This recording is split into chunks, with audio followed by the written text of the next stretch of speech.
And now we are talking about relative pronouns, okay? What are the relative pronouns, okay? So for example, now, as you know, your English is becoming sophisticated. So now you combine different sentences to explain some thoughts, to make an idea, right? So for example, let's take a look at the first example here. So that's the flour that I bought to make the cake, okay? Of course, flour is farinha, right? We use flour to make some cakes, right? And I could say the same idea in two different sentences. For example, that's the flour. I bought flour to make the cake, okay? But again, this sounds like very robotic.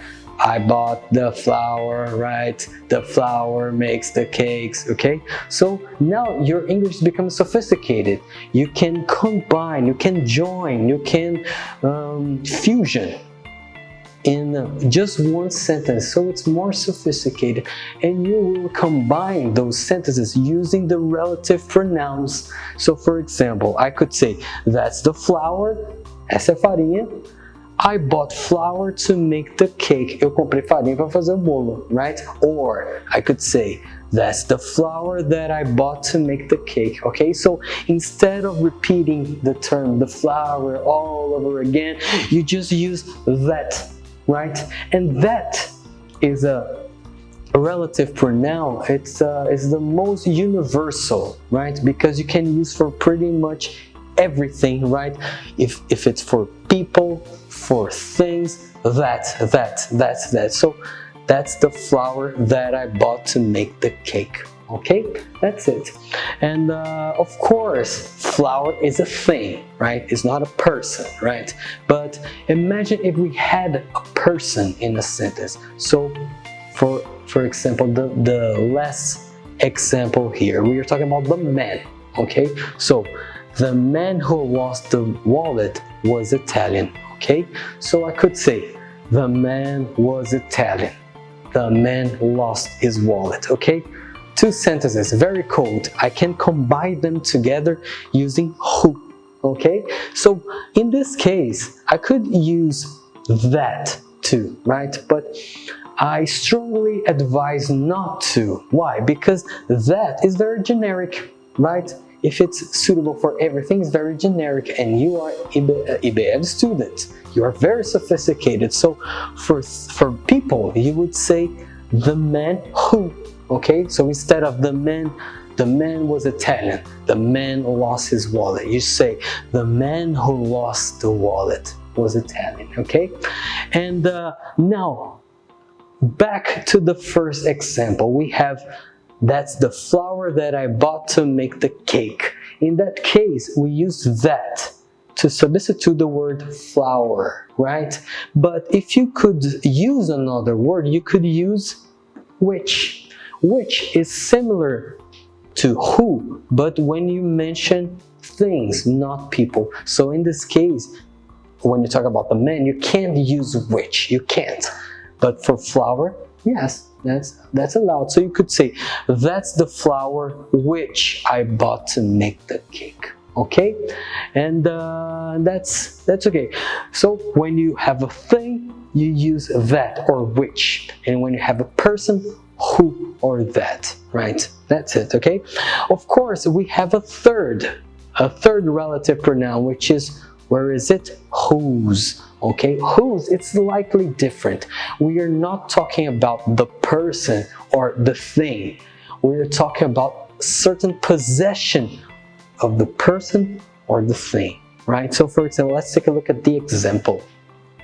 The widow, what is a widow? Widow é viúva, right? So the widow whose husband was a dentist live near us, right? So now we want to talk about her husband, not about her. So we have to use in that situation whose, because husband is a possession of the widow, right? So the widow whose husband was a dentist lives near us, okay? Normally, sentences using whose will come between commas, okay? normally, okay? That's it. So very easy, don't think too much. You just use that or who for people, that or which for things, and whom for possession of the term you want to substitute, okay? That's it. The next thing you might want to pay attention to is that sometimes we don't have to use the relative pronoun in a sentence, okay? So for example, in that case, let's use the first example again. So that's the flour that I bought to make the cake. I could use two sentences, right? Do you remember? We could say, that's the flour, okay? And I bought the flour to make the cake, okay? So you have to realize that the flour is not the subject of the second sentence. It's the object. I bought the flour, right? So in that case, when I'm using the sentence all together, I'm trying to use that to substitute flour, which is an object, which is not the subject. So in that case, when you use the relative pronoun to substitute not the subject, but the object, you don't have to use it, okay? So in that sentence, that's the flour that I bought to make the cake, you could easily pass with, that's the flour I bought to make the cake, right? Okay, I'll give you a very quick hint on how to find out if the relative pronoun is mandatory or not, okay? So if you have the relative pronoun close to the verb, okay, that's not the situation. If you have the relative pronoun close to the verb, you have to use it. But if you had another thing or another person or another personal pronoun or a subject, then it's not mandatory. So in this case, it's not mandatory because I is the subject to the second sentence, right? That's it. Let's take a look at these examples below, okay? The car that she bought is amazing, okay? I could say the car which she bought is amazing, right? And that, in this case, is not mandatory. Why? Because the car isn't the object, and the word she is actually the subject from the second sentence, right? So you can cut that out. So you could say easily, the car she bought is amazing. It's more simple, it's simpler, it's better, right? It's more fluid, right? The girl to whom or who I spoke was nice, okay? Let's pay a close attention to these examples, okay? Okay, I could say, that's the girl, first sentence. Second sentence, I spoke to that girl, okay? And so when you have that sentence, I spoke to that girl, the girl is not the subject, I am the subject. I spoke to the girl, she's an object, right?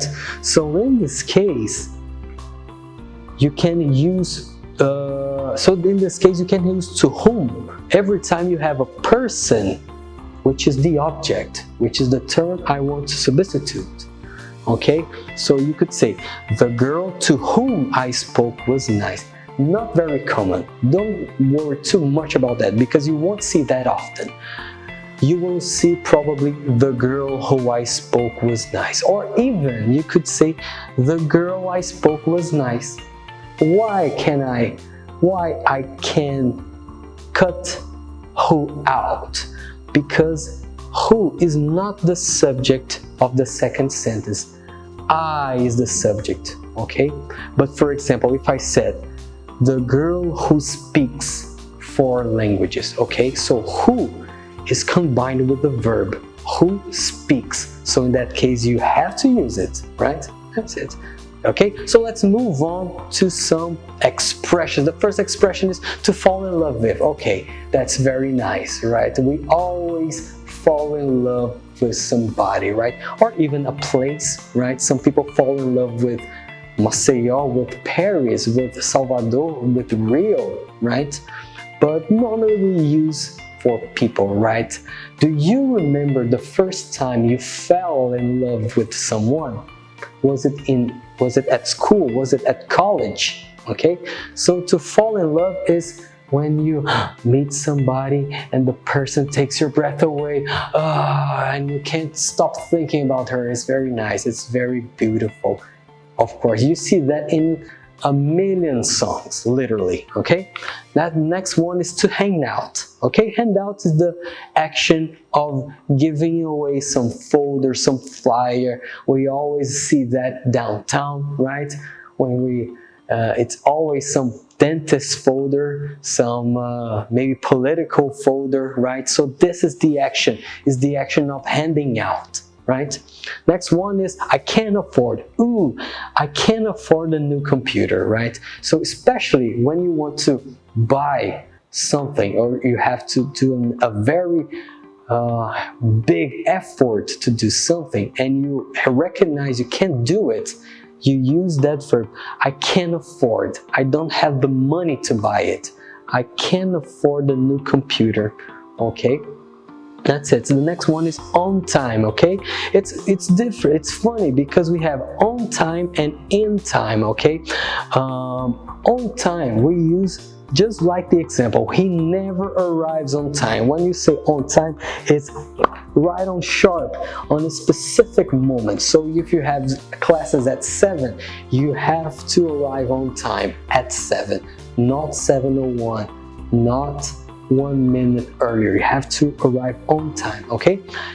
But when you use in time, it's slightly different. So maybe you are not on time, but you arrive in time for something, okay? So that happens a lot to us, right? So she arrived in time for lunch. She wasn't on time, but it was in time for the thing she intended to do, okay? So can you see the difference? That's it. That's very nice. Both of them, okay? Can afford, very nice. You will use that all the time, okay?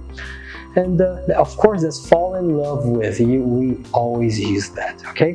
And that's it. Thank you for joining me, and see you next time.